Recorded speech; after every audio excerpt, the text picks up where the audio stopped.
Et si ces lunettes qui ont l'air ordinaires étaient en fait la prochaine révolution? Ne croyez pas qu'il s'agisse d'un simple gadget, elles sont sur le point d'entrer dans nos vies. À l'intérieur des verres, une image est projetée. Ça peut être un plan pour vous guider dans une ville inconnue, une photo ou un SMS. Yannick Hézard et Thomas Gatti ont pu les tester dans les toutes premières paires et c'est le grand format de ce 20h. À première vue, on ne remarque pas leur différence.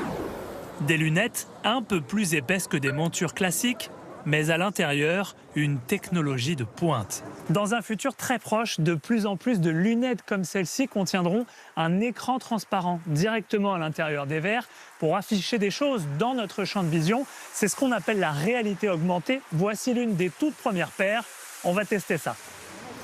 Même en filmant de nuit pour accentuer les contrastes, difficile pour notre caméra de capter ce qui s'affiche dans les verres. Mais pour celui qui les porte, tout est très lisible. Comme les messages reçus sur notre téléphone qui apparaissent directement devant nos yeux. Ou encore la carte GPS qui nous affiche l'itinéraire à suivre pendant un trajet à pied.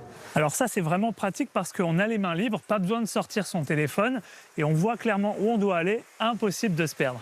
D'un clic sur la branche, on peut prendre une photo avec les lunettes et la visualiser directement dans le verre. L'intelligence artificielle, intégrée dans la paire, peut aussi analyser et reconnaître ce qui se trouve devant nous. Dis-moi, qu'est-ce que je regarde là ? Vous regardez la pyramide du Louvre à Paris, en France. Enfin, fini la barrière de la langue, ces lunettes peuvent traduire une conversation en temps réel. Les sous-titres s'affichent sous la personne qui parle. Le résultat est saisissant.